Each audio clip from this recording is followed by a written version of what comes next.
Welcome, everybody, to yet another Blue Jay Center podcast brought to you by the Sick Podcast Network. This one, well, won't be as positive, Rob. We've tried to stay positive all this time. This one, you probably won't be there. Let's get right into it.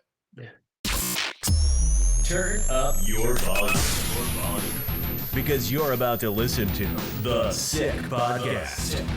Blue Jays Center. Bautista drives it deep left field. Gone! The sickest Toronto Blue Jays podcast. It's gonna be sick. Rob, continuously hearing Dan Schulman's call, it seems like we're getting farther and farther away of that possibly being a reality to hear something like that again. But, buddy, how we doing? How we doing today on this Thursday evening? Doing okay, aside from the fact that we have to revert back to being pessimistic. We had a nice little streak going there for a couple episodes of things going well, and you just imagine what it would be like if the Jays could go out there and win a series against the Milwaukee Brewers. You have finally a series win against a good team, continuing this nice stretch, and unfortunately, as we all know, this Toronto Blue Jays team last year, this year, it's one step forward, two steps backward, Pricey. Yeah. And let's dive right into Milwaukee, pal. I mean, game one was a disaster. You had 4 hits, Kirky home run, a bloop single, a bunt from Dalton Varsho, and then a double from Spencer Horwitz, who eventually got thrown out at third base because I don't know why he ran to third base. That's it. That was it for the offense. They dropped that one. It was one at bat with runners in scoring position the entire game. Never had an inning with multiple guys on base. That's pretty pathetic. 6. Game 2. Yeah. 3 up, 3 down innings in that game. 6 3 up, 3 down innings. That's pretty pathetic. And even one of those was just Kirky solo shot, and that doesn't count. So, pretty ugly stuff. Then the next day, right, Kikuchi battled. The bullpen did a great job. You won that game 3-0. Fine. You still can't score any runs, but fine. You win a ball game. And then yesterday. This is where we're going to who cares about the first 2 games, Rob? They were as boring compared to what we saw in that finale. Jays were up 1-0 going into the 6th, right? No, bottom 5. Regardless. No, it was a 6th. It was a 6th. Okay. So it's bottom half of the 6th inning. Yeah. And, because Bassett went 5. Zach Pop on the mound gets the first 2 guys out. And you're thinking, okay, maybe a clean inning here. We're still up 1-0. Can't hit a damn beach ball, but our pitching's great. And Zach Pop's turning into something fantastic. He walks the number 9 hitter, which is not great. And then gives up, I believe, up the single. And now there's one of those in the corners with 2 out. And they, obviously, we all know before the series, if you're the Blue Jays, you know the scouting report. They run. And they're a good running team. You know what the Jays don't do well? Preventing throw the bases. And Alejandro Kirk ain't good at throwing the baseball. So they try. I'll let you in here, Rob, in a sec. But they decide to try some trick play with IKF, right? Cut in front of second base, cut off the throw to second once the steal attempt from first happens, and then maybe get the guy in the rundown from third base or get him out at the plate or whatever. Problem is you got to throw the baseball on target. And that didn't happen. Bad throw from Kirk. IKF can't pick it. It goes into center field. We're tied just like that. I know my thoughts, and I'll get into that. But what are your thoughts on? We'll start with that play right there. Well, not just that play itself, but more so the magnification. When you're a bad team, you tend to find ways to lose. And look, let's face it. The Milwaukee Brewers were shooting themselves in the foot the entire series. They were 0 for a million. They were 2023 Blue Jays ineptitude with runners in scoring position to the nth degree. I mean, they gave you every opportunity to expand that lead in every inning yesterday. It was the Jays were up the majority of the game, up that 1-0, that David Schneider home run in the first inning.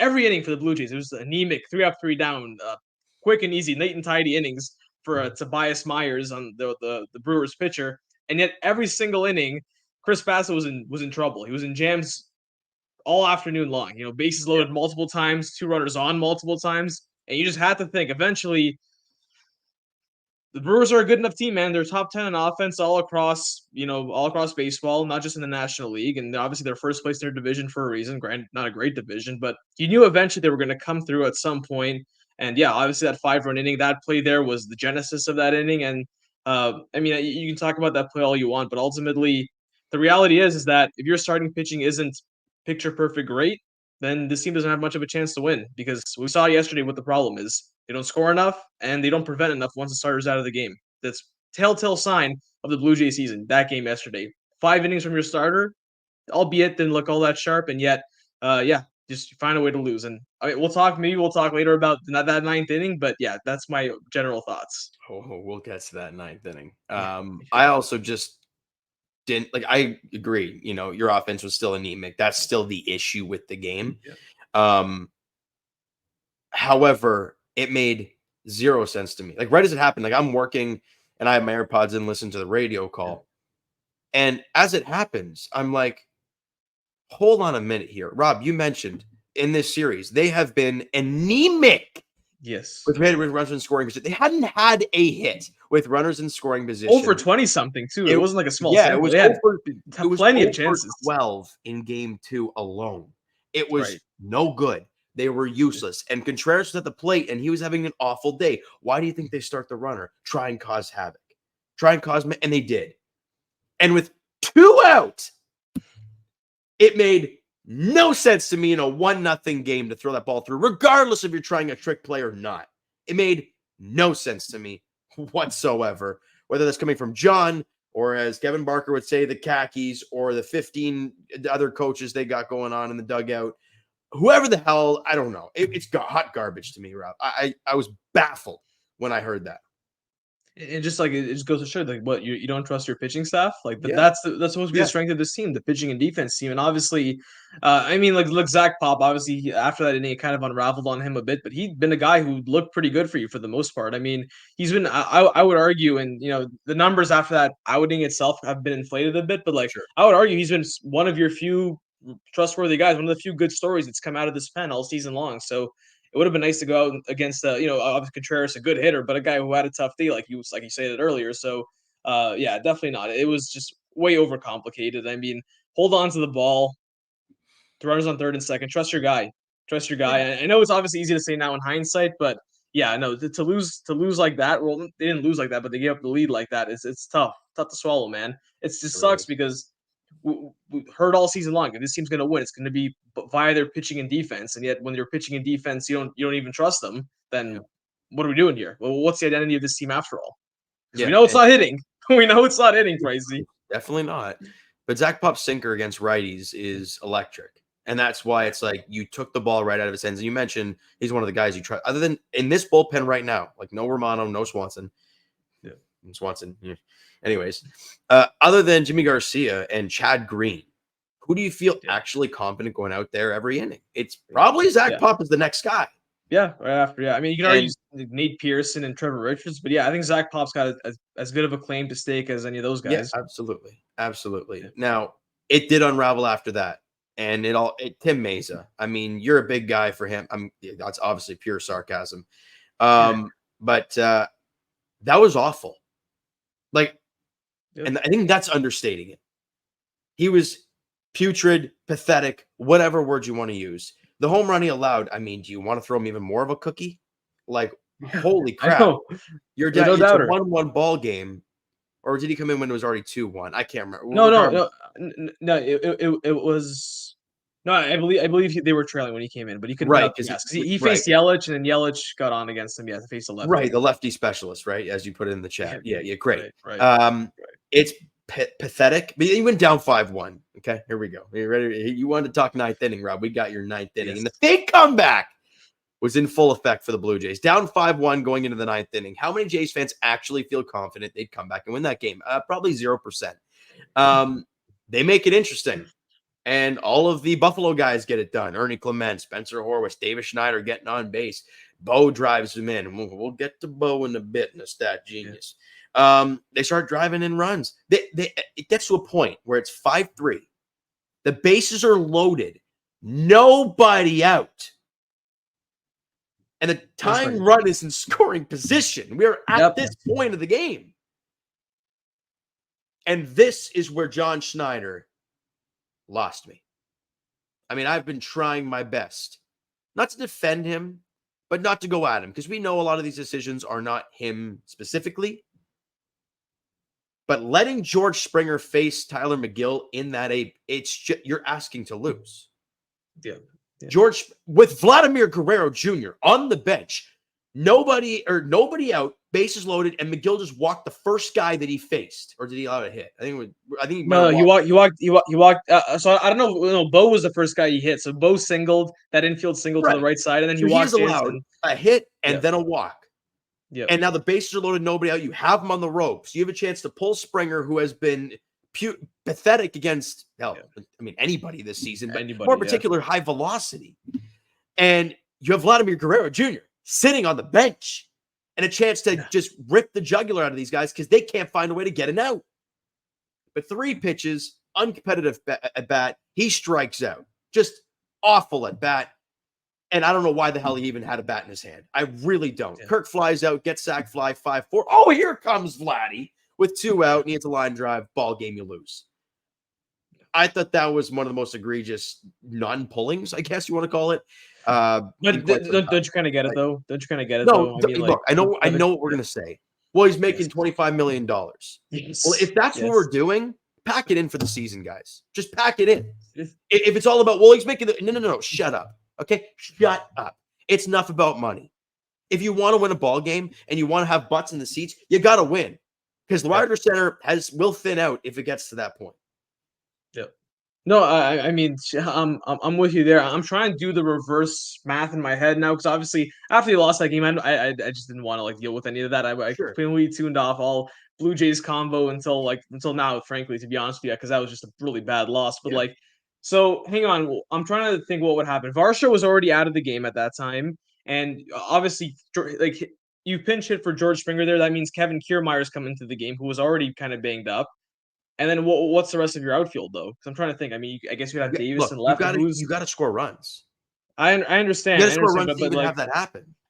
But to me, what I'm thinking is that Vlad was going to hit in that inning regardless. I mean, if Alejandro Kirk grounded into a double play, so I think what John Schneider was trying to do was that he was trying to Vlad's going to hit at some point, and then who are you pinch hitting for? So who did Vlad hit for? He hit for Turner at that moment.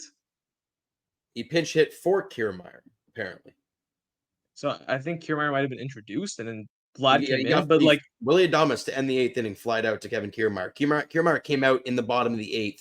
Oh, there you go. There you go. Exactly. So yeah, you couldn't if you would have pinch hit for George Springer there, who's playing right field, and Vlad's gonna hit anyway.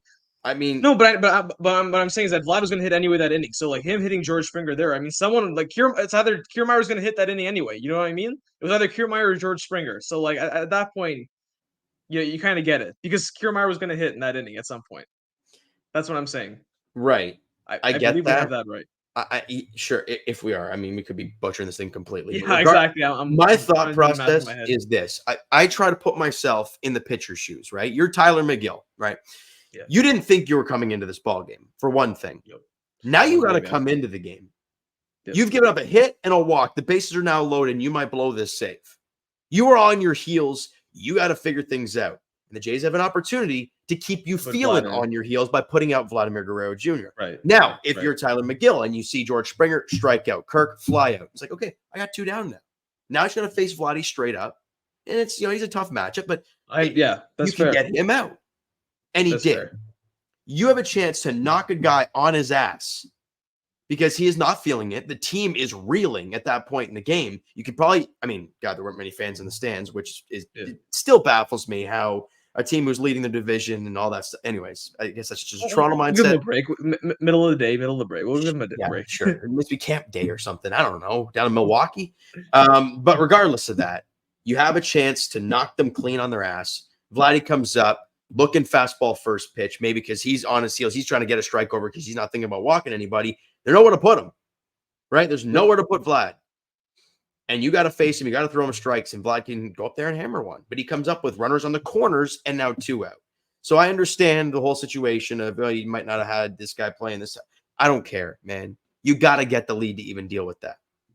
And if you're going to play for after we possibly tie the game or take the lead, well, you're a bunch of losers then, because You just lost the game. Well, I mean, to be fair, like this is just like a larger point. I mean, like with the way George Springer is performing, there's absolutely no excuse why he should be getting every day at bats. Period. I mean, Absolutely. nevertheless, in that situation, but that's unfortunate. This is the reality of the situation. Is that as much as we want to like look at the tactics and look at X leads to Y, like the reality is that there are still human beings here, and as a manager, John Schneider, guy who's on the hot seat, I just don't think he has the cojones to park George Springer's $25 million butt on the bench in that situation. I think that he's thinking the everlasting effect it could have, knowing how thin ice he is with his job. I mean, the last thing he wants to do is turn on players who have bargaining power within the organization. So that's the politics of it.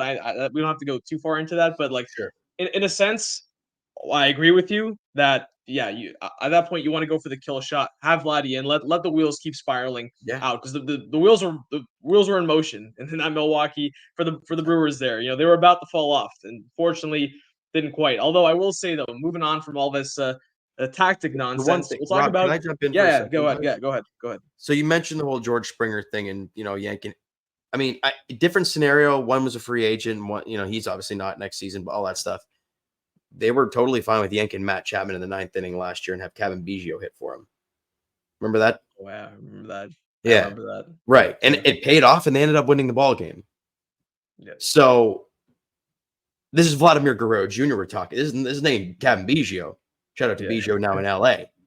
But like just because one guy's making $25 million now, he has a contract into next year. I don't buy it. It's crazy to me. I don't understand it, and I never will. Yeah. It's unfortunate. Yeah, it's unfortunate. I mean, it kind of just goes to show like this has kind of been the attitude all season long, though. If we're being honest with this ball club, like we talked about the sense of urgency, the John Schneider's quotes that make Professor tear his hair out. There just doesn't seem to be a 100% top priority sense of urgency to win. It just seems like, obviously George Springer, we're talking about him now. I mean, the fact that he hit in the leadoff spot that long, I mean, it just goes to show that for whatever reason that despite the fact that this organization, the general manager is on thin ice and we all expect them to be fired because we only think they're going to make the playoffs. I mean, you got to think that why are we still trying to massage egos when your jobs are on the line? And to me, I think, you can point this to another example. I did want to say though, despite all that, I thought Kirk hit it out. I thought Kirk hit it out off the bat. I mean, you've seen the center fielder keep going back, and like I was at Jack's with our buddy Mo. I didn't figure it like literally fall to my knees, but like in my head, I'm like, oh man, like that was a chance, man. That ball, you're not going to get another pitch to hit that well. And unfortunately, Kirk just couldn't quite get enough of it. He's hit so well in this ballpark too, the whatever it's called now in Milwaukee. I mean, going back to 2022, I mean he's a guy who doesn't hit any bombs. He's hit, I think, 3 bombs in this park already, and so a 4th would have been nice. And even Vladdy too. The next bat, I thought off the bat it was hit pretty hard as well. I'd like to know the expected batting average on that ball, but unfortunately, it's just it's the worst possible loss. It was a slog of a game. Just when you make your peace with a loss, they give you hope, and then to lose like that, I mean, it's just heartbreak city. This is all this team has given us for the last, multiple years now. So unfortunately, we're kind of used to it, as much as it hurts, as much as it sucked in the moment. And we still had false hope. Like, let's be honest, as much as we didn't think it would happen, we still had the false hope, and it was still a heartbreaking L. Yeah, it blows. Back to 2 games under 500, so they're continuing to not be 500. 33 and 35, 3 games out of a wild card spot. They have to jump the Twins. Remember back in 17? I think it was 17 when they just could not get back to 500. They remember that miserable start. They started I don't know, like 1-9 or 5-17 or whatever it was, and then like they made a run. And like this time of year, it was around this time, like the middle of June, and they were like, oh, just a couple of games out of a playoff spot, and they just for whatever reason could not get back to 500. I mean, this is feeling eerily and scarily similar because we know what happened after that 2017 season. Things went down. Things went south in a heartbeat. And I will tell people, they went down south in a heartbeat. And the difference between now and then, you had Vladimir Guerrero Jr. in your organization. You had the farm system coming. Yep. You now don't have that. Nope, so you don't. We'll see. You didn't have Bo Bichette either. Yeah. We didn't have Bo Bichette either, but to talk about Bo Bichette, I think this is a nice segue into our Stat Genius segment. I mean, we're going to rip into Stat Genius now because we're going to play a little game with Rob. I got all these stats from Bo Bichette. I'm going to let Rob, I'm going to rip through his career numbers each year in the big leagues, and I'm going to have Rob guess what this year's number looks like. Let's see what we got in Stat Genius. Let's do it.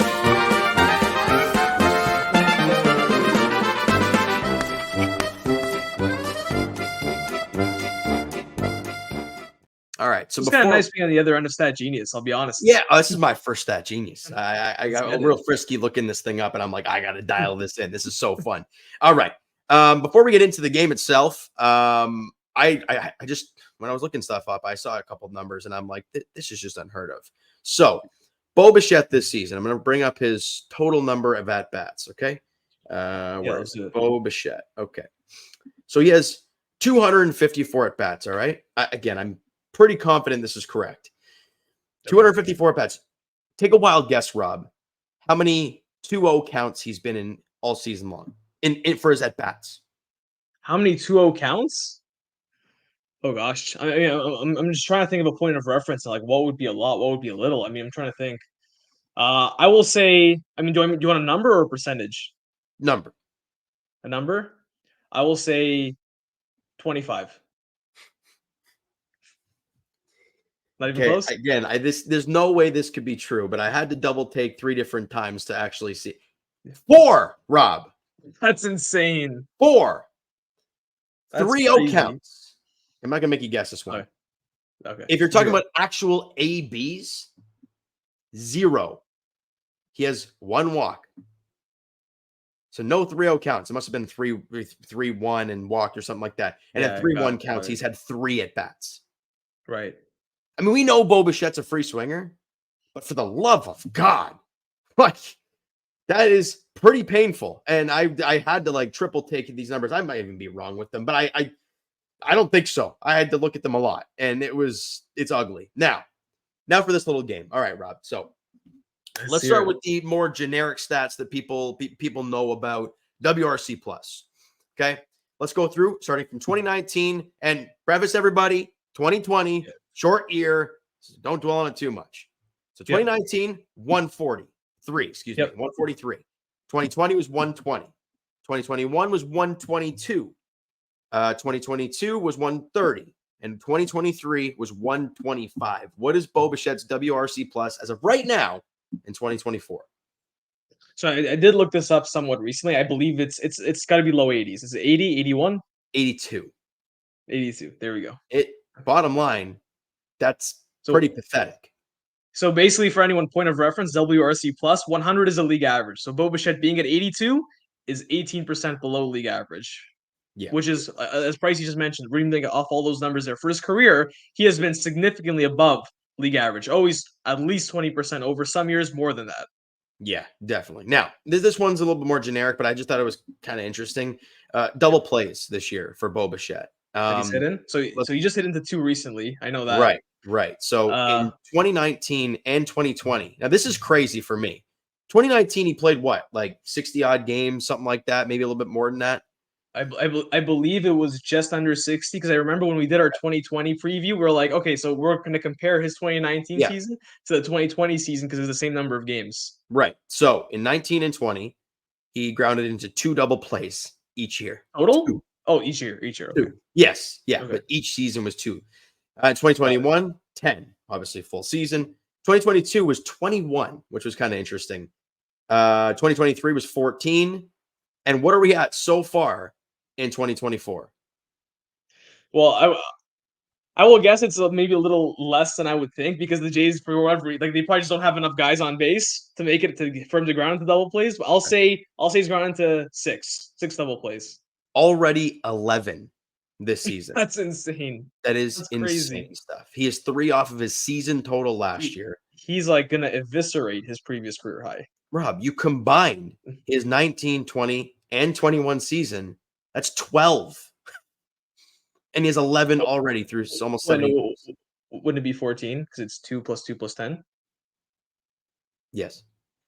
Math was never my strong suit, Rob. So there you go. Fair enough. All right, 14. But regardless, he's 3 away from that. He's 3 away from his total last point season. Still stands. The point it's still been stands, no good. Yeah. It's been no good.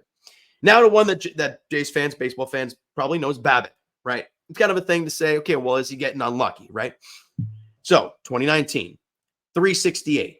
2020 was 352. 2021 was 339. 2022 was 347. 2023 was 355. What is his BABIP this season? I do think it's probably still pretty like decent. I would say 300, 280, 300, somewhere around that range. 275. Okay. Okay. Yeah. So it's not quite as high as I thought, but still, yeah. Okay. Still basically 75 points behind like his career average. Concerning. I mean, Really bad. it's not really concerning, but it's I would say like a little unlucky. That shows an element of a little unlucky. Usually, you see bad bips they're over 300 because you put Yeah. the ball in play. There is a little bad luck. It's got to be. Well, all right. Now to the 275 two bad. most glaring ones for me. All right. And I'm assuming you've seen this one, the offensive Okay. war. Okay. In 2019, it was 10.0, right? 10 more. In 2020, obviously, shortened Wait, season. don't you mean 1 point war? Is 10 war? Offensive war. 10? That's, yeah. Offensive war. So that's how the offense and defensive war cancel each other out. And that's how you get the war or some shit. Hold up. Offensive 10 war. batting and That base doesn't running right. combined average. It must be a different stat. Are you looking at O war on Baseball Reference? I'm just going to show you right now, Rob. I'm going to cover this year's one. All right. Where is it? WRC plus. Oh, so that's no, that's not war. That's something else. That's yeah, and Okay, yeah. well, regardless of what the hell the stat is, Yeah, it was yeah. 10 in 2019. Yeah, I'm not even going to ask you to guess this then. 10 in 2019, 3.4 in 2020, obviously shortened year. 23.2 in 2021 and 2022, so identical. Okay. In 2023 was 16.3. In 2024, it is -6. That's crazy.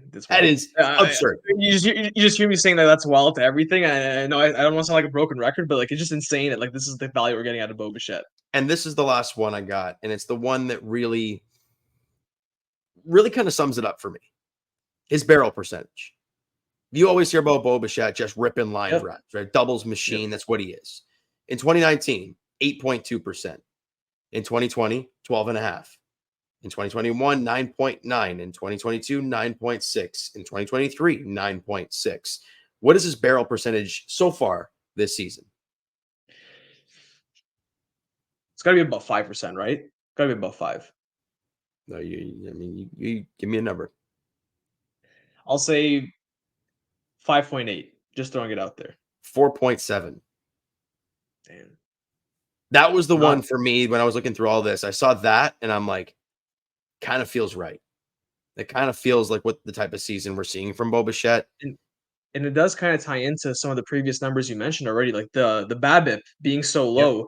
Like you attribute BABIP a lot to some bad luck, but at the same time, when you see his barrel percentage just drop that precipitously, you got to think, oh, well, maybe his BABIP is low because he just doesn't hit the ball hard. When you're not hitting the ball hard, then you're not going to get a lot of hits. You know, they're just going to find gloves because there's not hit hard, not a hard place to make. So yeah, your numbers, the discovery you found, they've kind of interconnected and made sense, painted the whole picture. Yeah, absolutely. And I didn't think it was this bad. We knew it was bad with Bo Bichette right now. But I saw the barrel percentage, and then I saw these like 2-0-3-0 count stuff, and I'm like, yo, this is wild. There's no way this is true. And it just is. It sums up the 82 war, right? Or WRC plus, excuse me. It sums up everything, right? And it's been a really, really uneven season for Bo Bichette. His June has been really bad. His April was really bad. Even his May was like a 750. It was fine. Yeah, everyone's saying he's coming around. It was fine. It was like it wasn't great. It wasn't like Bo Bichette. You know what I mean? Yeah. Like it's not the guy we expected. I mean, considering how awful April was, you took it as a positive step because you think, okay, there's a natural progression. Perhaps you take another big step in June. But yeah, it's been the opposite. It's been no step there as well. And you just kind of think how crazy baseball is. Remember, coming into this season, we made our predictions, and a big part of it was positive regression. A lot of the guys would have better years versus last season.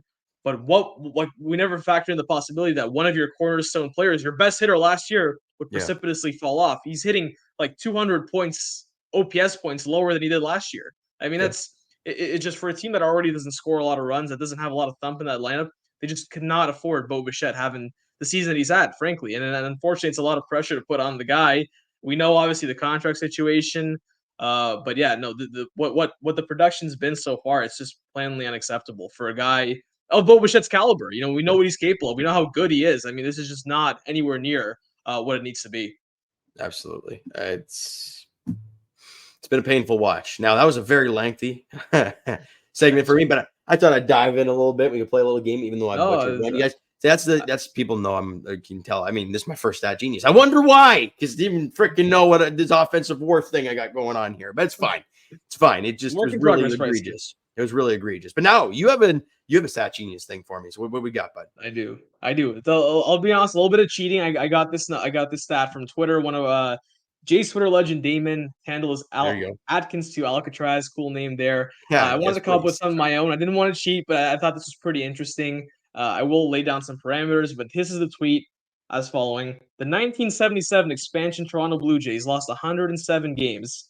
They had a slugging percentage of .365 that season. The Jays' slugging percentage this season is .366. So literally almost identical to the 1977 expansion 107 loss Blue Jays. Obviously, the offensive environment in baseball today different than it was, what's that now, 47 years ago? But still pretty insane.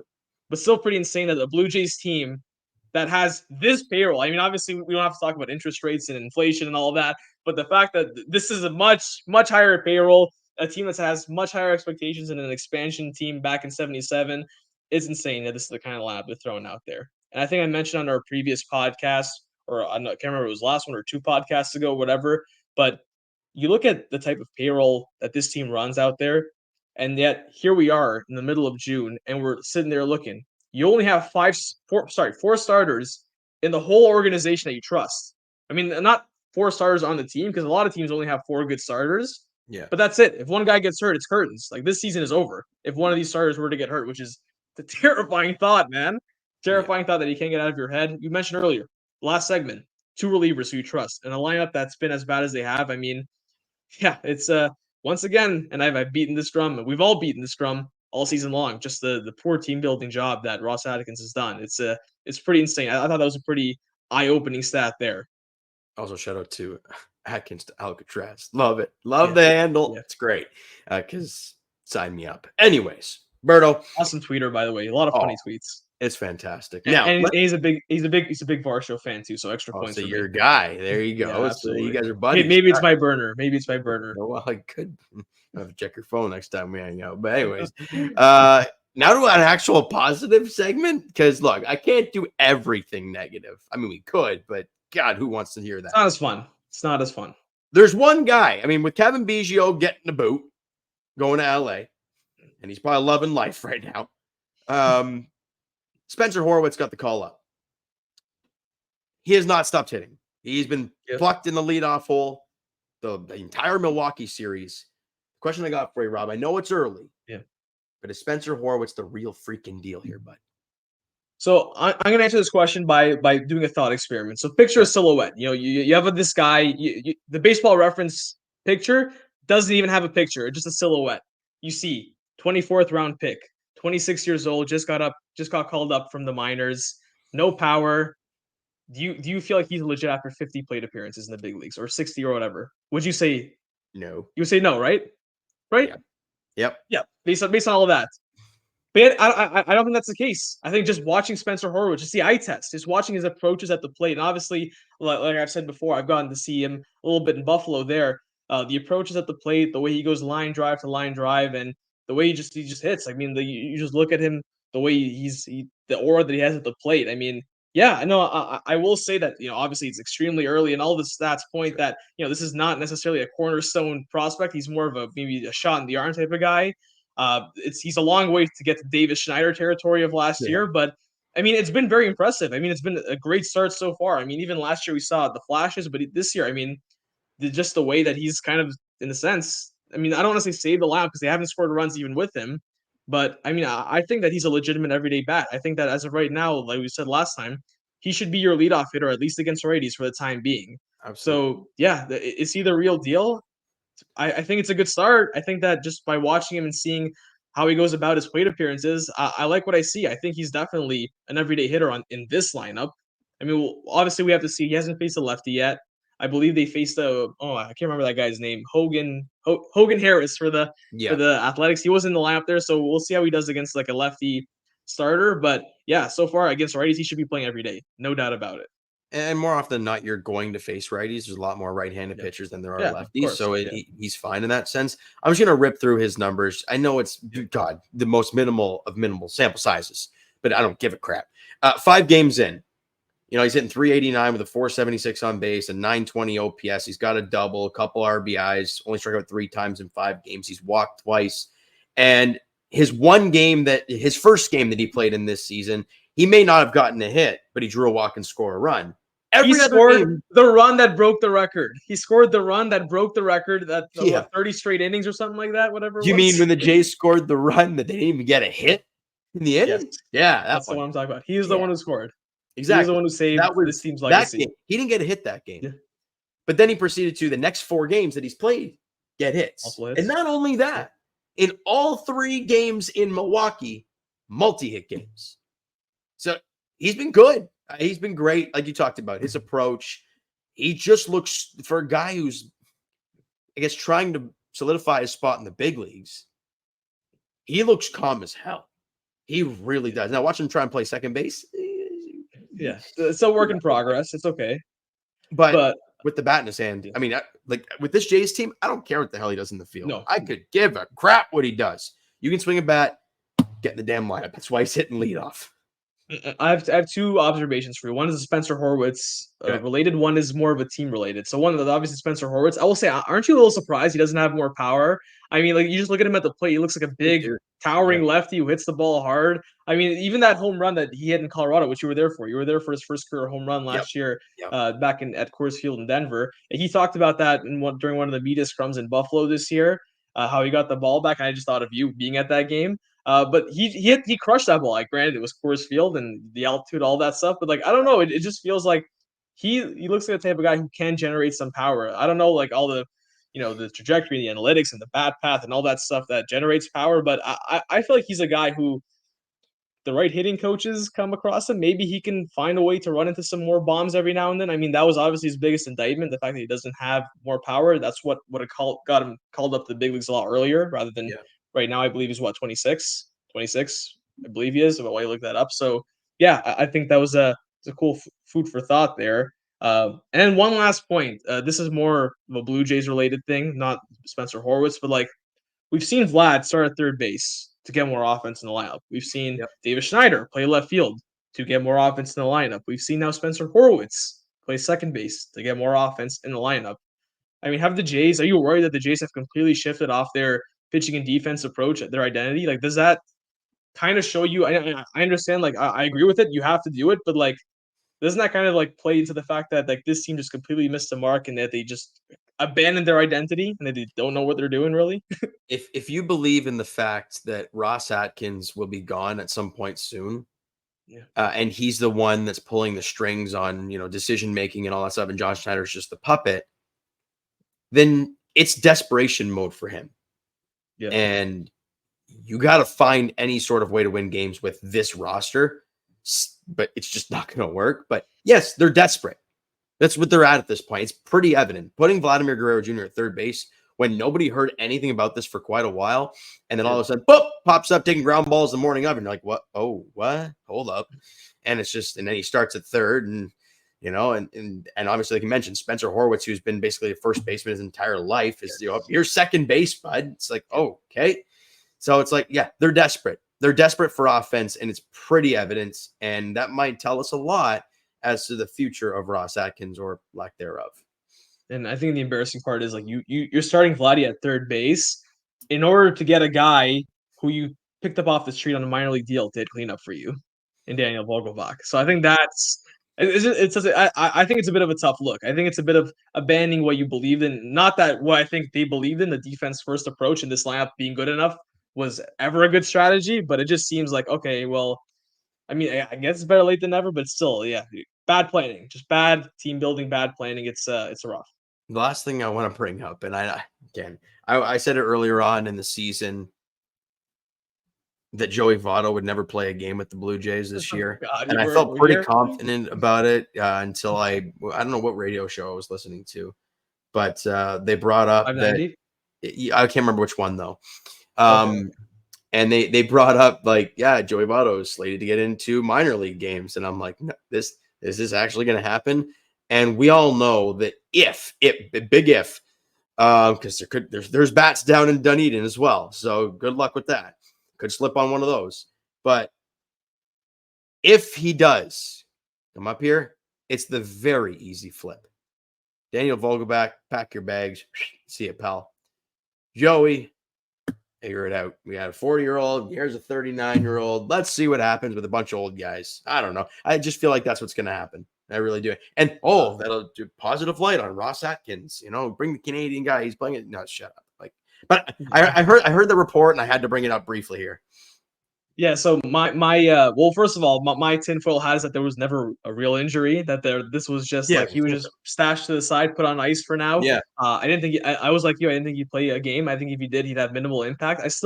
Joey Votto's not helping this Blue Jays team. Joey Votto's not going to play an inning for a contending Blue Jays team this year. A team that's contending. I mean, still mathematically, either morally or mathematically, whatever you want to do, still in the picture for a wild card. Joey Votto is going to be it's August. No one's watching this team. Everyone's checked out. Let's give the fan base a shot in the arm, a reason to watch this team in the middle of August when we're 15 games under 500, way out of it. We've traded multiple guys, and we need to find a way to sell some seats before we send everyone off for the winter. I think that's Joey Votto's role in this team if there is one. I don't think Joey Votto. You can talk about the strategy, switching it for Daniel Vogelbach. Sure, you can do that.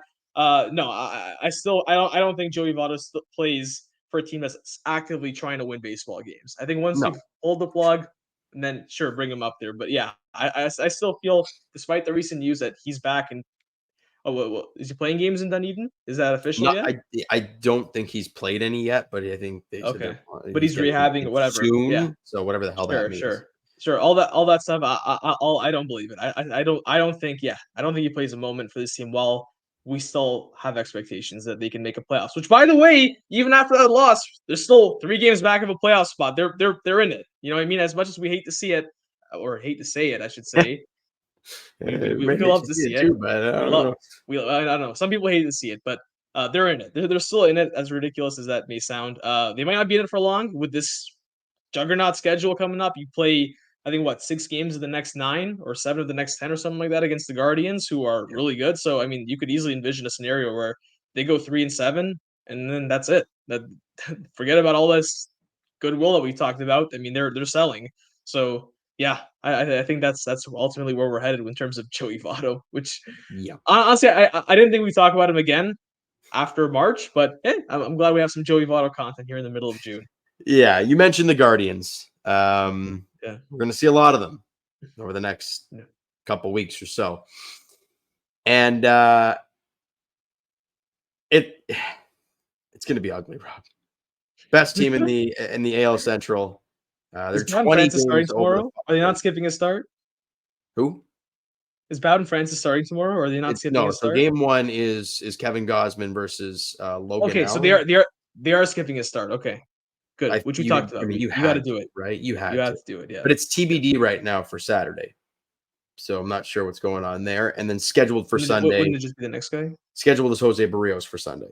So I don't know what that. Maybe Ariel Rodriguez comes up after his 4-inning 10 strikeout. Oh, I see. I got it. It's a possibility there. But the pitching matchups are so, as I mentioned, is it Logan Allen? It says LT Allen. Who the heck? Anyways, he's getting the ball in game 1. He's been no good for them, but it's Jays, so it doesn't mean much. Kevin Gosman on the hill. He's been obviously as we all know, a lot better recently. So that's a great sign moving forward. But now he's going to be facing a really good team. So let's see how he does there. TBD for the Jays. You're facing off against Carlos Carrasco, who somehow is still playing. ERA over 5.5. Back with Cleveland. He's back with Cleveland. Yeah. 5.5 ERA. He was met there for a while. Bottom line, if these projections are true, you are in the first 2 games you're facing starting pitchers with a north 5.5 ERA, both of them, which should help the Jays maybe. And the finale, God, this guy is frustrating me because I had to look up this Lively fella. That's apparently starting. What game is that? It looks like the finale. Yeah, Ben Lively. Okay, right. So His numbers this year, he's 6-2 with a 2.59 ERA and 55 innings of work. He's been solid for them, whip of 1.11. He's been really good. Look at his career numbers. He played with the Reds last year through 88 innings, has an ERA of 5.30. Before that, he hadn't played in the big league since 2019, and he played one game. Then in 2018, 5. So what? The hell is this guy? 32. What? I don't know. The Guardians got some horseshoe up their ass this season or something. I don't know what it is, but they're kind of Rays ass in terms of their pitching staff. They know how to develop arms. Except for apparently the first 2 starters of this series with guys over 5.5 ERA. So, I mean, I think we can agree on this, Rob, that I don't expect to win the series at all. No, but we got to find a way, right? What do we talk about? In order to get your playoff odds up, you have to get up. You have to win series or win games that Baseball Reference, Baseball Savant, Baseball, Prospectus, and not in terms of playoff odds, but Fangraphs. They don't expect you to win. You're not expected to win this series. If you win this series, you can put a dent in your playoff odds, make them move up. So obviously, you mentioned on paper the Guardians are a much better team than the Blue Jays are based on what we've seen this season. But hey, if Blue Jays find a way to win 2 out of 3, all of a sudden you're feeling a lot better. You're feeling pretty good about this. So yeah, an opportunity here against a good team. In terms of thoughts, Kevin Gausman going up against another good team. Interesting to see how he does there. By the way, this is not the Cleveland Guardians of last season. If you remember that Jays Guardians series, I believe, where I think both teams didn't combine for double-digit runs in a 4-game series. That series was just frustrating. Weren't like the first 2 games like 1-0 each way? Yes, it was 1-0 each way. I remember that. I don't know if it was the first 2, but there were back-to-back 1-0 games each way in that series. I remember that vividly. So yeah, this is a Guardians team that can hit. They are one of the best offensive teams in all of baseball. So yeah, definitely not the same Guardians team you watched last season when the Blue Jays went up against them in that literal rock fight in Cleveland. So yeah, Kevin Gausman, interesting to see how he does there. You mentioned that Saturday game. What do they do? Do they bring up Yariel Rodriguez, who we saw earlier, looked pretty solid start of the season and obviously had a terrific start in Buffalo? Keegan Matheson did tweet that he expects his next start to be in Toronto or next appearance. So that would kind of line up for Saturday, hopefully, because obviously we all know our confidence level in Bowden Francis, not really high, especially against a really good Guardians team, as I mentioned. And yeah, find a way. You got to find a way to win this series. It's going to be very difficult. They're better than you. They've proven they're better than you so far this season. But if you win this series, we'll be feeling pretty good about it. It'll be a tall task, but you got to find a way to get it done. I mean, you can't. If the Jays are going to make the playoffs, you have to find a way to win against good teams. You can't just beat up. There's no more. There's not. I mean, they do play Oakland and all these other teams later on in the season, but sure. I mean, you can't build a playoff foundation off beating just these bad teams. You have to find a way to win series, win games against good teams, good pitching. Find a way to get it done. Find a way. You couldn't do it against Milwaukee. You were so close. Got to do it now. They also don't know what your roster is going to look like come those series against Oakland and them later in the season. So who knows what the hell they're going to look like then. But you win 2 or 3 and the Blue Jays can get to their favorite thing. 1 game under 500. They'll get right back to that mess. At least if you win 2 out of 3, do it in the order of you win the first 2 games and lose the last one, or lose the first one and win the last 2 so that you never get to 1 game they below lose 500. Night, they lose tomorrow night. Oh boy, heads are going to be rolling. Hey, they're allowed a loss in this series. They're allowed a loss. So if it happens tomorrow, you got to get the next 2, although that's going to be very difficult. But got to win 2 out of 3. You got to find a way to win 2 out of 3. Regardless, winning 2 or 3 is going to be tough. Winning 1 of 3 might actually even be tough as well. But we will see. As we mentioned, starting tomorrow night, the Blue Jays take on the Guardians at Rogers Center. Game 1 goes tomorrow night at 7:07.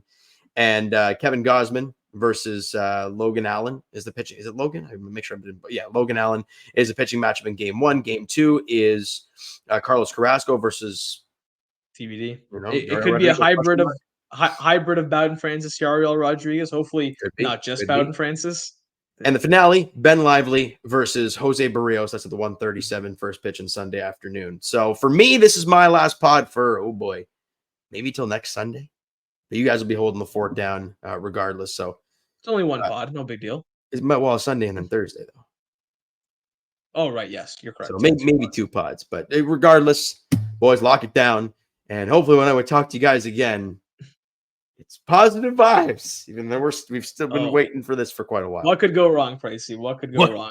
What could go wrong, Rob? Well, I appreciate you, pal. It's a blast as always. We let all this fly. We got into the stats. It was fun stuff.